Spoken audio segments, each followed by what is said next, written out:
Certamente vocês já ouviram falar daquela expressão comprei a área de porteira fechada. Mas será que essa expressão ela gera algum impacto no próprio contrato de compra e venda?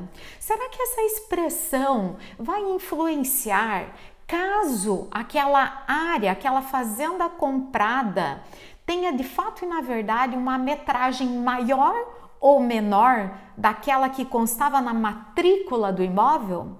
Pois é, reflete. Nós temos duas formas de adquirir imóveis. Nós podemos adquirir sob a forma ad mensuram, ou por extensão, ou por medida de extensão, ou ainda a venda ad corpus, venda ad mensuram e venda ad corpus. E se a gente opta por uma ou outra dessas modalidades, há reflexos diretos e imediatos caso exista uma diferença na metragem do imóvel. Para analisar essa situação, nós precisamos olhar o artigo 500 do Código Civil. Abram o artigo 500. Olha o que nos diz o artigo 500. Se na venda do imóvel se estipular o preço por medida de extensão, abre parênteses, ad mensuram, ou se determinar a respectiva área e esta não corresponder em qualquer dos casos às dimensões dadas, grifem, o comprador terá direito de exigir o complemento da área. E não sendo isso possível, o de reclamar a resolução do contrato ou abatimento proporcional do preço. Eu quero que vocês coloquem ao lado da expressão exigir o complemento da área, façam uma anotação. Isso aí gera uma ação real, E lá do lado da expressão resolução do contrato ou abatimento proporcional do preço, vocês vão anotar ações redibitórias. Por quê? Porque se a metragem não corresponde, vocês percebem que há um vício no tamanho daquela área. E aí nós temos que lembrar das ações redibitórias. Vamos continuar a leitura. Parágrafo 1º.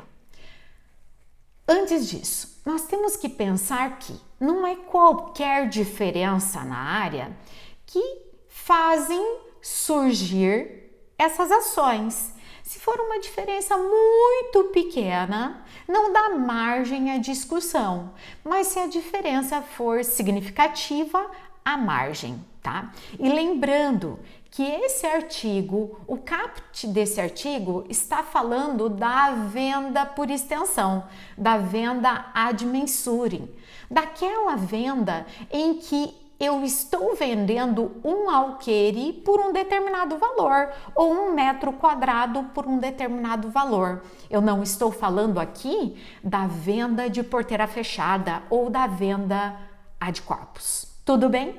Então vamos ler aqui o parágrafo 1º.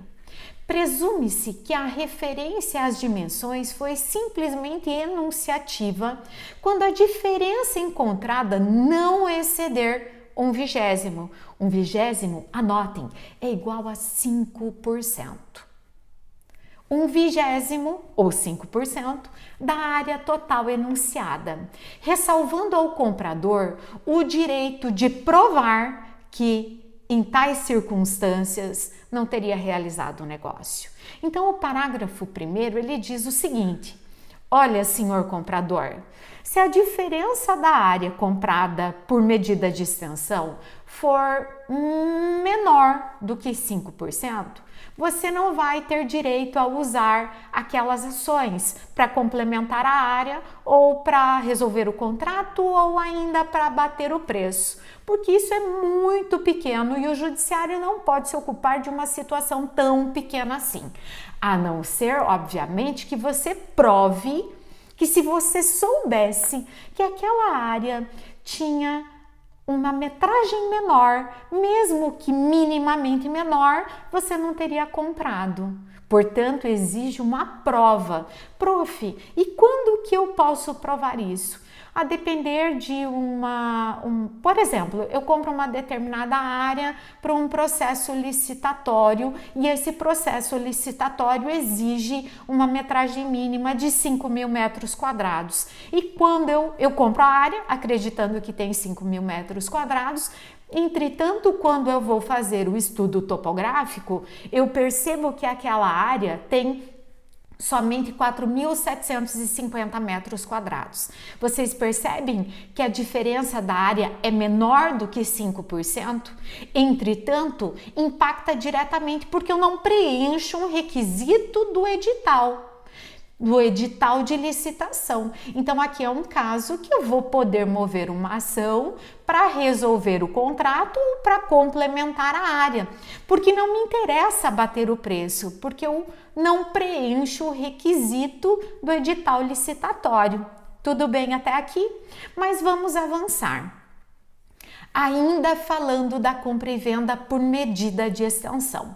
Vamos imaginar o polo oposto. Vamos imaginar que quem desconhecia o tamanho exato da área era o vendedor. Então, o parágrafo 2º do artigo 500 nos fala o seguinte: se em vez de faltar houver excesso e o vendedor provar que tinha motivos para ignorar a medida exata da área vendida, caberá ao comprador a sua escolha, ou completar o valor correspondente ao preço ou devolver o excesso.